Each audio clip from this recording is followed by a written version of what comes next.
You might remember us, the ones in the red shirts. We can't afford guns being the leading cause of death for children and teens in this country. Whether you're Republicans or Democrats, you can't look away. We're not going to shut up until we get the change we deserve. Thoughts and prayers are no longer enough. We need to take action now. You didn't get this far by saying you can't.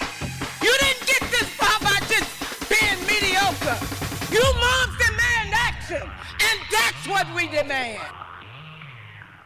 Welcome to Movement Builders, a show about the people ending gun violence in America. All of us. I'm Kaylin Ford. And I'm Nikita McDaniel. Y'all, welcome to part 2 of our powerful conversation with Greg Jackson and Rob Wilcox, who served in the first ever White House Office of Gun Violence Prevention during the Biden and Harris administration. In part 1, they told us about the incredible work they did during their more than 400 days in office. Now, this part of the conversation is all about the challenges that we're up against during this administration and how we're honing our playbook and looking ahead to the midterms. So let's get into it. Rob and Greg, I think what you said in part 1 was so incredibly powerful, that the White House Office of Gun Violence Prevention wasn't the destination for our movement. It was a vehicle to get us to the next phase of this fight. But I'm sure that you both, like us, felt a deep sense of anger and frustration when you saw the website come down on day 1 and the Trump-Vance Administration get to work trying to roll back this progress. And I think it's really a testament to how powerful the office was that it was seen as something to dismantle on day 1. So what was that like for both of you, and how did that kind of fuel the work that you're still doing right now and that you continue to do in this movement to move us forward and find those other vehicles for change? So Greg and I, we've done a lot of events together. Mm-hmm. And the truth is we steal each other's talking points all the time. And I do want to say one thing that mattered about this office wasn't just its name or its placement. Those things mattered. It mattered that we were 2 steps from the president. It mattered that we had the ability to convene and call to action these agencies. But it's who you put there. And I just want to be so clear to you and everyone listening that it would have been impossible to do any of this without Greg. And I think having 2 of us was so important, because as we walked in there wide-eyed and they tried to churn us a little bit and run us in circles, we could rely on each other.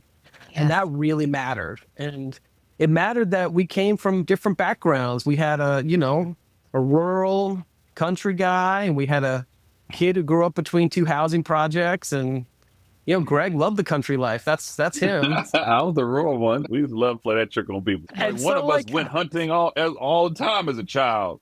And they all look at Rob. And Rob I don't hunt. That's great. I mean, how did it feel? Like, it was expected. Look, there's things happening that are even worse, right? I mean, Right. They didn't just change the grants to community violence intervention. They literally cut and pulled dollars from organizations that had been granted. We've never seen anything like that before. We're seeing people laid off, the crisis lifelines, both at VA and HHS. I thought suicide prevention was a kind of common thing. We know that gun trafficking was bipartisan and something that mattered. They've basically stopped investigating and bringing gun trafficking cases. Not only have they changed the policies for gun dealers who've been breaking the law, they've invited them to reapply. I guess there were these things that I just thought we'd all agree on that they're breaking down. That was surprising. And I think what motivates me now in this next phase is, how do I work with the people that can take on pieces of this? Because we can't replicate the federal government, Right. but we can do a lot if we're doing it together.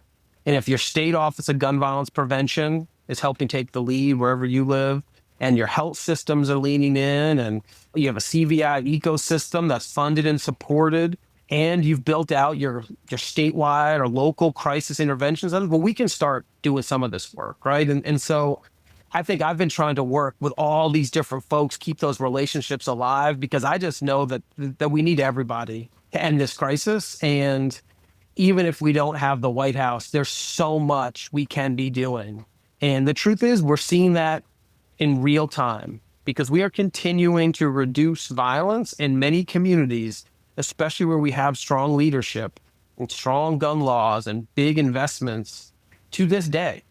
So that means even in the face of an administration that's hostile to what we know works, we are still actively saving lives because the strategies that are most effective are being used. Mm-hmm. Yes. When you think about what Trump has done and is doing, it is dark. But I'm also reminded how silly he is. You know, when we were activists and like Kaylin, when we started in this fight during Sandy Hook, he was in the WWE, like wrestling. This guy he's been a joke his entire career. And this is for him, this is an opportunity to make more resources and make more money. And I'm always reminded by that for us, we're fighting for our communities, for our safety, for our loved ones. He's fighting for profit. Right. And that's a terrible situation that we're in as a country. But I try to remind myself this is temporary and he's not going to outsmart us because he's silly. I mean, he's silly and his team is silly, you know, as opposed to focusing on what works and how do we change things and do things better. They're doing a lot of smoke and mirror policy and a lot of smoke and mirror advocacy, frankly. So as angry and as frustrated as I am, I'm reminded that we have done such an amazing job that there's so much for them to unravel what we've done would take them 20 years. And they can try not to enforce the laws and they can get sued like crazy, which is happening right now by everybody. I mean, they even try to cut victim service funds. And now what, states are suing them, right? Like they can't wiggle their way out of good strategy and good policy that has equaled good results.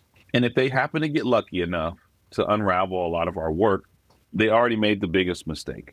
And that was giving us a chance to show it that it works. And as Rob shared before, they gave us, 440 days to run our playbook, right? As a movement, to give us opportunity to implement the laws and the ideas and the resources and the solutions we wanted to see. And we did that. And guess what? We reduced homicides by 48% in 3 years, right? In half. There's no social media meme that can erase 48% of lives saved. Period. There's no Trump press conference. There's no fake news. Those are real lives, real humans, real people. And so when things smell, sometimes you just got to hold your nose. And I think that's what we're doing right now. We're holding our nose to this Trump administration, recognizing that there's real harm being done. There's real destruction being done. But we already have a playbook that works. And I'm just so proud of the governors and mayors that have stood up, that have fought in Pennsylvania, New York, and Illinois, and not just in California, not just fighting with their words, but fighting with their policy. They said, okay, we're going to codify our Office of Gun Violence Prevention. We're going to lock in and invest our dollars. Okay, you don't want to give us money? All right, Pennsylvania, we're going to fill all the gaps and make sure all of our groups get the resources they need. That's right. Right? Like the states and the cities have stepped up and said, we know this works regardless of what clown is in the White House, and we're going to protect this progress. And we're going to continue to see lives saved probably for the next 2 to 3 years, if not longer, because of that hard-fought work. And so I'm very, very proud, but I'm also reminded, and I think we all also have to be very clear-eyed, that there are communities that don't have those fighters. And when we look at the Southeast, we look at the Southwest, we look at certain parts of the Midwest, where we don't have those fighters fighting back and investing and pushing for policy, we will lose lives because of that lack of leadership.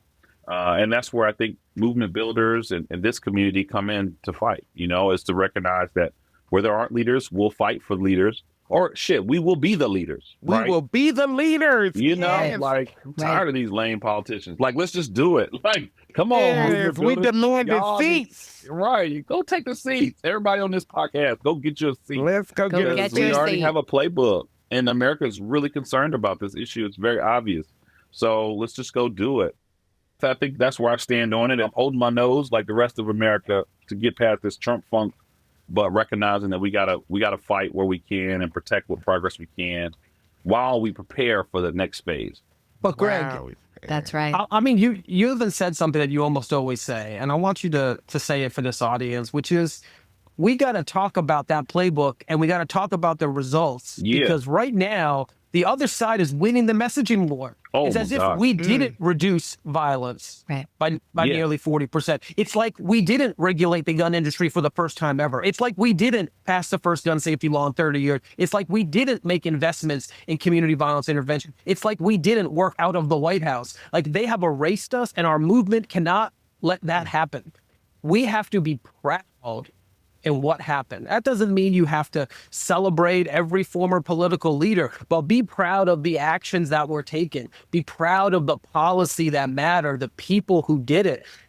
And then make sure you talk about how that leads to safer communities. We literally are doing that every single day with the work that happened. But I got to tell you, and Greg, you do it better than I do, but we are losing that messaging war right now because we are too focused on the negative things that this administration is doing versus the positive things we know save lives. So Greg, you I don't think you brought it up on this podcast, but I love how you kind of really call us to action on it.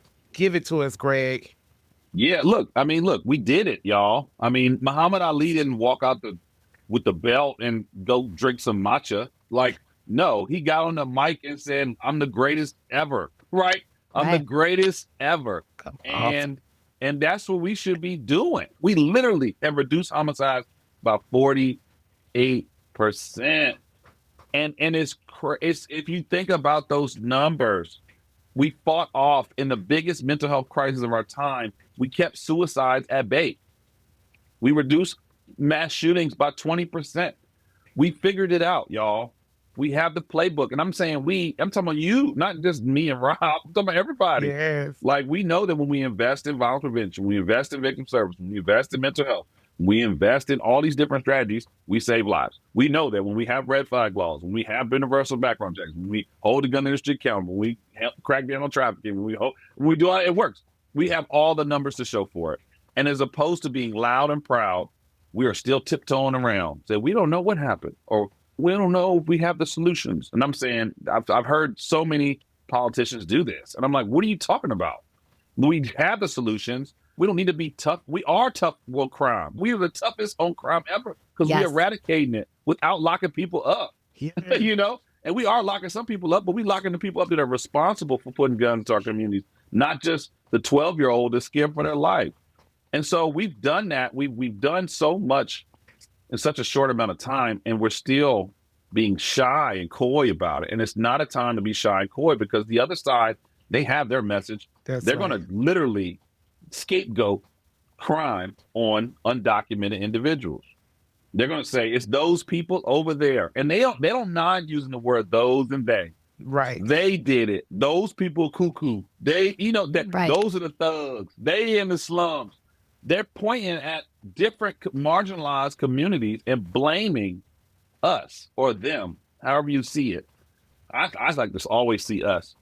They're blaming us for crimes and violence while they literally are profiting off of selling more guns. They're literally dismantling the laws. They're literally defunding everything. They are unraveling everything and scapegoating our communities for it. And so if we don't step up and be bold, they're going to be strong and wrong. And guess what? The American people are scared.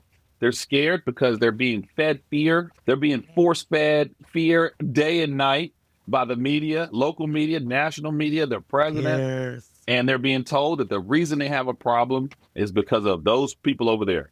When we actually know that our communities are safer. This is actually statistically the safest year in American history. Statistically.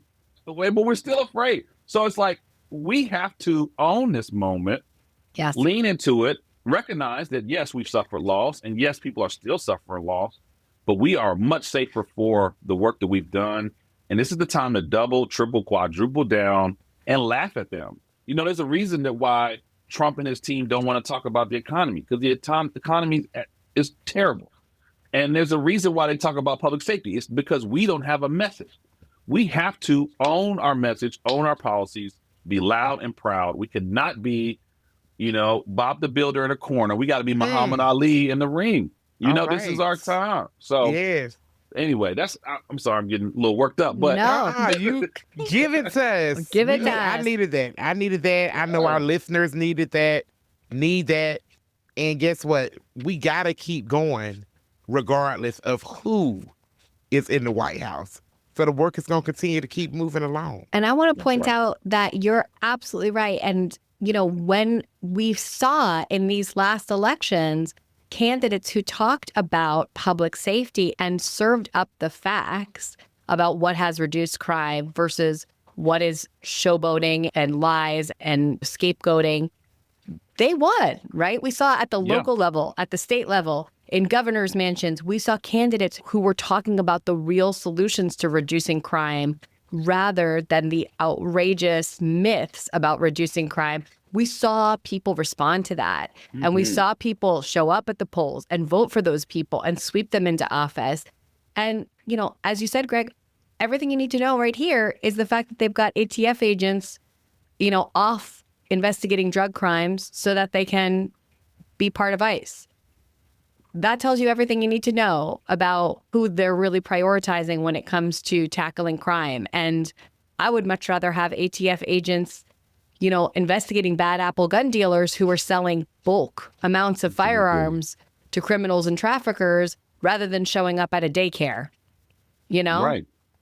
And we got to call that what it is. Yeah. I mean, they got people out here raking leaves that should be out here holding the industry accountable, that should be cracking down on guns being trafficked. That's right. Illegal sales, illegal marketing, and they're in D.C. raking leaves. And I can rake leaves. We need the government to do what it's designed to do. And so I do think there's a very direct effort right now to compromise the work that we did because they see how successful it is. I mean, Kash Patel brags about it every hearing he's in. Crime is down, violence is down. Like, how do you think we got here, Kash? It was not you. You just got to work. You just put your jacket on. So yeah, we got to keep holding them accountable and being bold. I mean, Greg talked a big game about raking leaves, but when I was at his house, I saw a big old leaf blower. So I don't know about this raking. We got to be quick and effective. Y'all can follow me on Instagram. You can see all my leaf raking skills. I'm going. Oh, we definitely follow you. We follow you on Instagram for sure. For sure, we do. But like, look, one of the things that's so important is like we should be celebrating these state offices that are taking action every day. Yeah. We got 15 state offices with dedicated folks working on our issue every day. That is the first time you've had state government employees working on gun violence prevention every day. And I challenge all of us, like, do you know what they're doing in your state? Like, they're doing beautiful things. They're taking the balls that we threw out and they are advancing them, right? Like, we started some work on getting better data on gun violence if you know it was poor, and they're going far beyond that, right? They're trying to figure out how to regulate the gun dealers in their state, since in most states, crime guns start within your own state, right? It is a myth that guns are coming from somewhere else. In almost every state outside of New York, New Jersey, and California, guns are starting in the state you live in. Right. They're figuring out how to invest real dollars, and they're showing like ways to hold themselves accountable, like publishing where that money's going. And so I just challenge all of us, like, if we live in a state with a state office of gun violence, what do we know about that office? How are we celebrating that work? How are we lifting that work, right? And that is on us to celebrate that, to push that. And number two, it is on us to be bold that we want to prevent, we want to intervene, we want to solve homicides and shootings, and we want to help survivors recover with resources and victim services. That is the playbook. It is that simple. You do those four things, you see reductions. And we don't need to be scared to say we think we both should be intervening ahead of time and solving a homicide after it happens. And that was something that we did very clearly as we were working on both. Obviously, it is so much better to be preventing an act of violence than be responding to one. It is. But I also have never met a mother who says, I want the killing of my son to go unsolved. And I just think we have to be conscious that for us to be successful as a movement, we can't be small and narrow and focusing on one piece at a time, but we have to be focused on all of it. That's right. How do we create economic opportunity? How do we make sure kids have enough to eat and good schools to go to, right? The big prevention policies. That's right. How do we have background checks on all gun sales, enhanced checks for certain younger buyers? But then how do we also intervene with specificity when those are closest to crisis of self-harm, of targeted violence, of community violence? How do we make sure we have red flag laws and safe storage so there's not access to a gun in that moment of crisis? That's all intervention. How do we give law enforcement the tools to solve gun trafficking, to solve homicides, to solve non-fatal shootings so that they actually are using the technologies like NIBIN and tracing, crime gun intelligence that actually works to help improve it? And how do we make sure there's real dollars going into trauma recovery? going into victim services, going into the healing work that we know is essential to help people after there's been violence. And that's what we need to be demanding of our governments. When I say governing for gun safety, that is what I mean. We need to demand all of it. And we need to stand behind those that are doing it, taking pride in how that is contributing to these reductions versus just going from one piece to one piece. Because we are no longer a movement that's just trying to legislate our way out of this crisis. Yeah. We are a movement that, having sat in the White House, are about governing our way out of this crisis. Speaking of governing our way out of this crisis, I know that both of you are still doing amazing work in gun violence prevention and intervention. Can you share with our listeners what you're up to these days as it relates to gun violence prevention? Yeah, I think we both are spreading our wings, if you will, and trying to help as many people as we can. For me, there's kind of three major things I've been working on. One is consulting and trying to support as many organizations as I can in their efforts, whether that's governors or nonprofits. I'm working with quite a few clients on just how to help them strengthen and develop their approach to violence. Secondly, I'm in grad school. I'm in school. Love I'm that. at Yale. Yeah, I'm in Yale School of Public Health.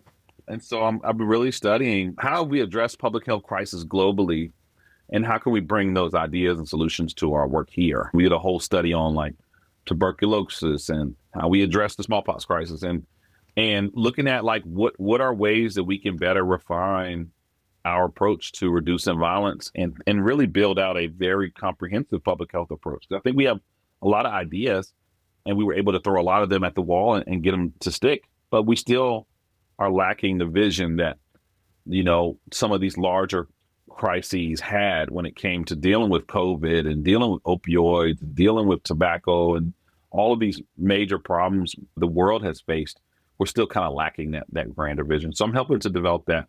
And then lastly, I'm leading the Rocket Foundation, which is really focused on engaging more celebrity voices, primarily in the Atlanta region. So founded by Quavo and just a lot of really big voices, just helping them find their way and how they can speak out and have an impactful role, recognizing that we need more voices for our movement. We can't just be activists on the ground. We need big voices to really parade and talk about the change that we need to see and shift the culture. And so helping to do that as well. So that's kind of my three-pronged approach. Still trying to find my way, but that's what I'm working on this year.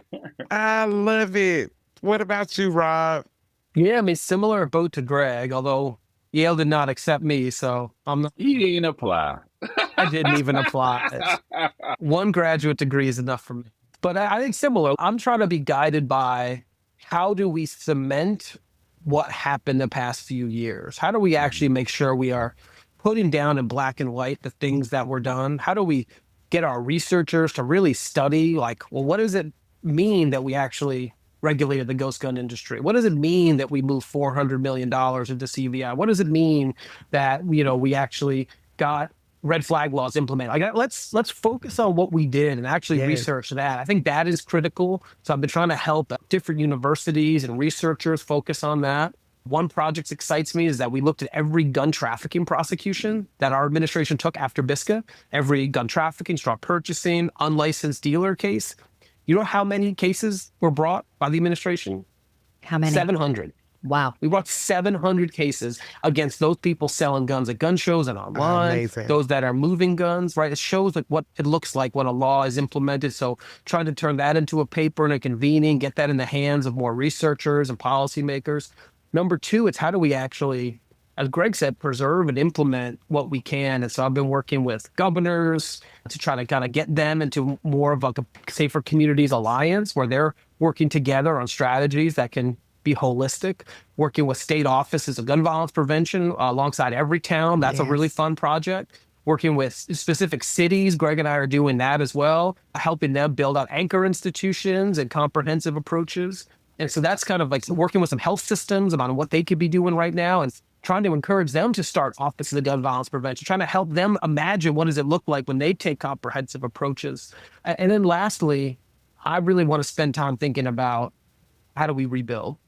Because the truth is, like, you know, we're not going back to the White House and just turning that spigot back on. because the pipes have all been busted. We got to replumb this whole house. And when we do that, we should do it better than we think we did. Right? There was a lot of things that weren't working as smoothly or as well as they could. Greg and I saw it. I mean, just take the grant application process. We unlocked billions of dollars of resources for CVI, but you'd have to go to 15 different grant applications to get access to them, which is nearly impossible for most cities and nonprofits that are smaller. And so we were working, even when we were there, to try to simplify that, create a unified way to apply. And so I think there's so much we could do better. And we got to really be thinking about that. Let's not just talk about repeating or reenacting what was done. Let's talk about how we improve it. And so I think those three things are really animated what I've tried to do this year and what I'm thinking about for next year too, is how do we really cement and understand what worked? How do we implement that in the places we can right now? And how do we plan for when we get federal power back? Because there's no doubt that we will. And we shouldn't wait till year 3 to start an office of gun violence prevention. We should do it on day 1. Right. And we shouldn't have to wait 30 years to pass our next bipartisan gun violence prevention law. We should do that as soon as possible. So we just got to be prepared and have our minds set on what does it look like when we have our next chance. And I want to ask you, because we have our next chance as a movement to make an impact in the 2026 midterms. And we have these incredible volunteer leaders across the country who are listening to this podcast who have the opportunity to make an impact up and down the ballot. When you're thinking about 2026, how can we keep gun violence prevention and gun safety right up there with affordability and the economy, the way that we saw volunteers so effectively do in Virginia and New Jersey and elsewhere this cycle? What can we do as a movement to make sure that we make the biggest impact in 2026 possible? Yeah, I think there's a few things. One, we need to pick our candidates wisely. Everybody wants to be somebody. Finding the right candidates is important, and recognizing that even if we don't pass policy in the short term, the bills we introduce are critical, because that's how we start to socialize the different policy changes that we need, so that when we do have the opportunity to move forward a bill or actually get it passed, we have a very clean, clear, and well understood menu of options. That's what made the Bipartisan Safer Communities Act so impactful, is that we weren't trying to explain these ideas to members of Congress. They already knew what CVI was. They already knew what youth mental health was. They already knew the importance of engaging the business and background checks and gun trafficking, right? So this is a time now to start to put forward candidates that actually understand the issues, that are going to be bold of introducing different laws and policies, and are willing to start to educate their peers. I think once we have the right candidates in place, I think there's 3 things we can do. One, visibility is everything. And so with campaigns, we need to be in the offices the same way all the red shirts were storming around Capitol Hill. They need to be in every campaign office. That's right. We don't care what your campaign colors are. They red today. Right? They red today. But we need to be in all those offices. We got to knock as many doors as possible. And yes, you're going to have a script on your sheet, but you also need to make sure they know why you're personally there, right? That you're here for this candidate because of their stance on ABC, but you're also here because you care about keeping our community safer. So we got to knock doors. We've got to register folks to vote. There are some very direct attacks on people's eligibility and access to voting. Yes. We cannot overlook. And then I just think, lastly, when these folks win, which they will, because there's such an uprising happening right now, we got to hold them accountable day 1. And as great as President Biden was, he heard from us day 1. He was inaugurated, and that day we were on a conference call with them, right, with their team, their policy department.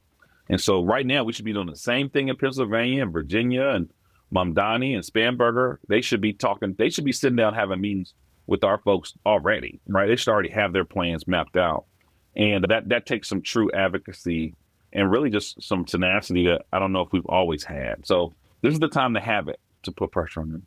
Well, personnel's policy, right, Greg? Like, it wasn't just on day 1. It was that Amber Goodwin, kind of movement leader, was on the part of the transition. Yep. So she was already in the room as the Biden-Harris administration was thinking about how they were going to get going. And so personnel is policy. And that's why we got to make sure our people and our issue are right there, because what matters to folks is wealth, health, and safety.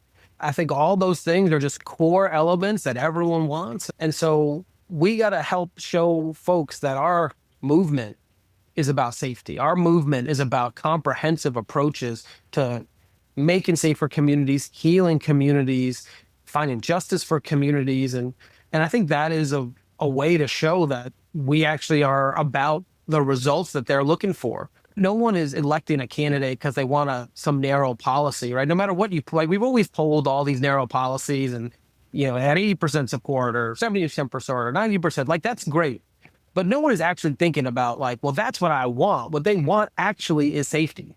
Mm-hmm. Yeah. And so we got to be sure that our work and our voices and our movement is leading into that space, because there's a big gap right now. There's no one really standing in that space, right? You got some weird so-called tough on crime policies that are ineffective and outdated. And you have our side that is still kind of figuring out exactly how strong to be. And I get so inspired when I see the volunteers, though, step off the sideline and own that message. Like, they are modeling for us.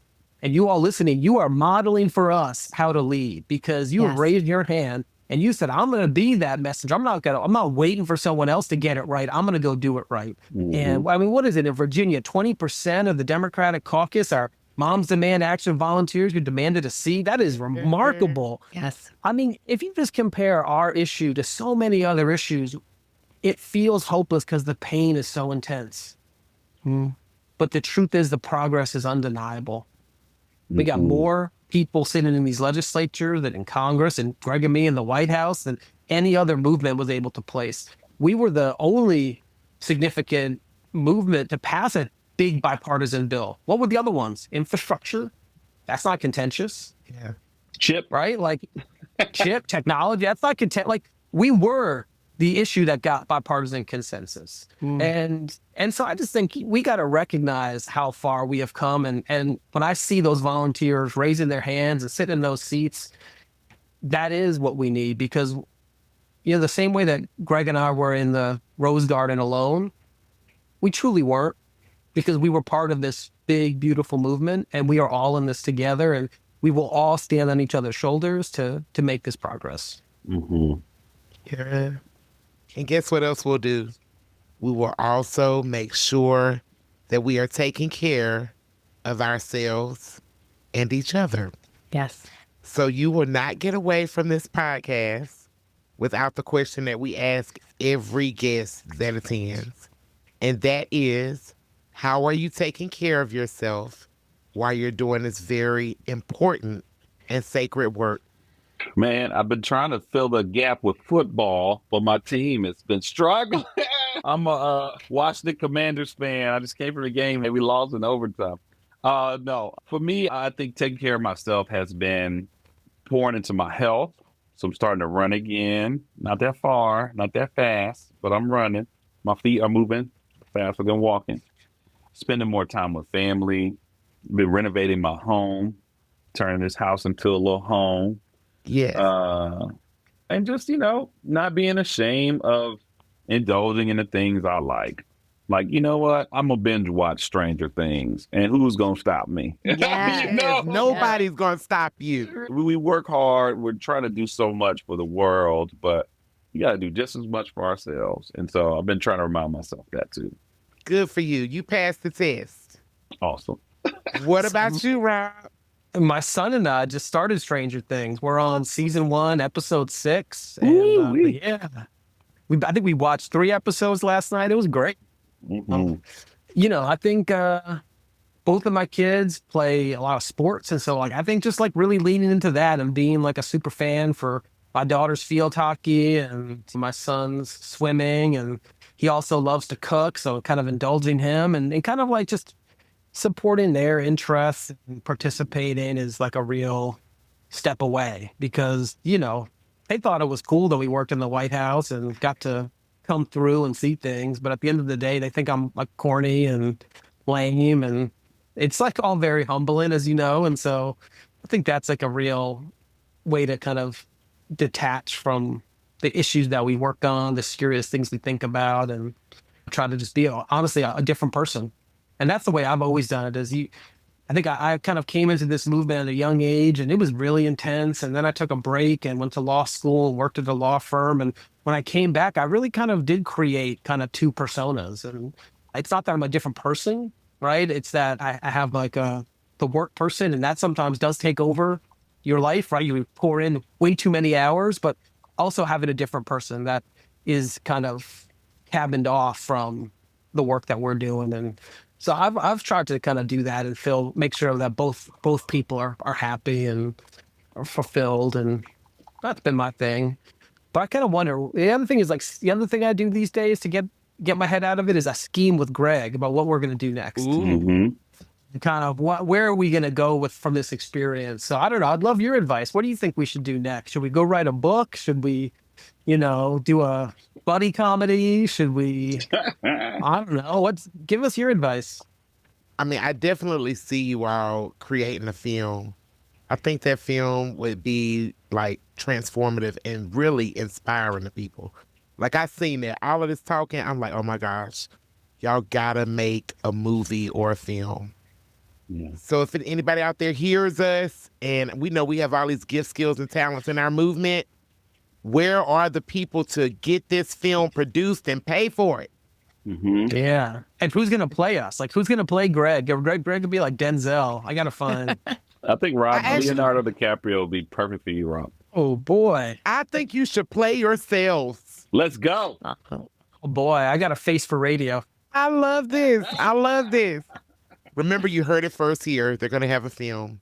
I love that. I love that. And Rob, I bet you, sometimes it takes that break to slow down to like kind of dial back in probably to that other person, right? And I'm sure your kids absolutely loved being able to say that you worked at the White House, but guess what? They probably love even more that you're on the sidelines of that field hockey game and home in time to watch Stranger Things. So sometimes it's the balance, right? Yeah, that's right. Well, and that's what we all just got to take our turn and play our role. And when our number is called, we just got to be prepared to do what it is that's needed of us in that moment and do it well. Yes. And that's why it's like, I think Greg and I always told the people that came through the White House, especially on the younger side, that these are the seats now that exist and are waiting for them. Mm-hmm. And that's what's incredible is I'm excited to see who's going to sit in these seats the next time. Who's going to take that banner forward? And that's what excites me about the folks doing this at the state level and the local level. Like we get an army of people out there doing this work every day. And that's exciting. And it's exciting to know that we have an army of activists out there that are pushing for change, demanding that change, literally getting themselves elected to be part of that change. I mean, it is a beautiful thing to see how far we have come in the 24 years that I've been involved in this movement. An army of advocates. And we are so grateful to have both of you on this podcast with us sharing this story, because this is a story that is truly incredible. I'm with Nikita. I'm ready to watch the movie or the book or the podcast, make all three. Make a miniseries. Miniseries. I'm here for it. But before we go, do you have a message, each of you, for our incredible volunteers who are listening to this? Those folks, like you said, who are out there doing this work day in and day out, both the big moments that make the newspaper and the behind the scenes planning that nobody sees, those late nights, those early mornings that all of our volunteers put into this, that, maybe nobody knows about, but are instrumental in doing this work. Do you each have a message for our volunteers before you go? I would just say, look, your activism is working. Don't ever forget that. These numbers are dropping through the floor. And one of the most motivating moments for me, I met an activist from the movement to address HIV and AIDS. She was an activist for 40 years and she was retired with her grandchildren. And I was like, oh, you won. Like you made this, You didn't eradicate the disease, but you definitely made it a non-lethal thing for so many people in this country. And you did that in your lifetime. And we are in that moment right now with gun violence. We are literally going to eradicate this issue and make it rare, or at least less lethal. We have that opportunity right before us. And our grandchildren or our nieces and nephews or our granddogs won't have to see any of this, right? And I think that's a beautiful thing, especially for those of us who've experienced this trauma, to not imagine a world without violence, but to know it's like right there. Like we're halfway down the tunnel, and we're halfway there because of everyone's hard work. And so there's no such thing as small change. There's no such thing as not enough. Everything is building towards this greater outcome of our communities being safe and free. And our children are going to be complaining about TikTok reels not being shot at schools. And I think that's a beautiful thing that we are all making possible. So stay motivated and inspired is what I would share. Thank you, Greg. What about you, Rob? Oh, beautiful, Greg. I don't know what I'm supposed to say to that. That was beautiful. I mean, the truth is, like, we have no choice but to keep going. We keep going for those we've lost, but for those who are still alive, we keep going because the alternative is life and death. We keep going because, as Greg said, the solutions are at our fingertips. And I just want those listening who have been pouring themselves into this movement, be it for 1 week, 1 year, 10 years, 20 years, that it's their work that got us to this moment. We didn't end up at the White House because of something particularly wonderful that me and Greg did. We got to the White House because there was a movement of people that wanted to see a White House Office of Gun Violence Prevention. That's right. We are electing gun sense champions into governor's offices and state legislatures, not just because the ideas are great, they're good, but it's because we have organized people to demand. That's right. And so all of these actions and all of this work is because for the first time in history, we have a movement that isn't just a counterweight to the NRA, it is the weight. Yes. We got to stop putting ourselves in second place. We got to stop thinking of ourselves as a third rail. We got to stop asking permission when we know we have the answers in our hand. And so that is my advice to our movement is we got to move away from this idea that we are just asking, we are just begging, we are just advocating. We have that power. And it's just on us to use it. And I'm so grateful for the survivors, the advocates, for both of your friendship, because I just know there's no way I'd be here or have been able to honor my cousin's memory without this movement. And so I'm eternally grateful to have played my part. And we are grateful for you, both of you, for being in this movement with us and being leaders in this movement and helping us find, like you said, the next chapter of this story that we're writing together. Yes. Thank y'all for being with us today. Thank you for being on this podcast. This is amazing. Thank you.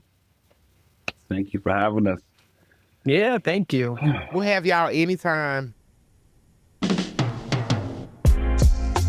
Y'all, I am fired up and ready to go after speaking with Rob and Greg. And I can't wait to keep doing this work with all of the amazing moms, students, and survivors of gun violence and community partners out there. Because when times are tough, we are tougher. And there's no stopping us when we come together to save lives. That's right, Nikita. And I know when it comes to having gun sense champions in the White House again, it's a matter of when, not if. Until then, our work on the ground continues no matter what. So thank you to all of you who are doing this work in your communities day in and day out. Thank you for refusing to give up. Thank you for being here with us. Because no matter what we're up against, we will keep building on the progress we've made and keep building this movement. That's right. Can't stop, won't stop. So tell us what your thoughts are about this conversation with Rob and Greg and what you're fired up about in 2026. Send us a voice note or a message at movementbuilders@everytown.org. Again, it's movementbuilders@everytown.org. And please keep sharing this podcast with your fellow volunteer leaders and team members. And tell us what topics you want to hear or learn more about. Thanks for listening to Movement Builders. I'm Kaylin. And I'm Nikita. Thanks for all you do to save lives. It's working.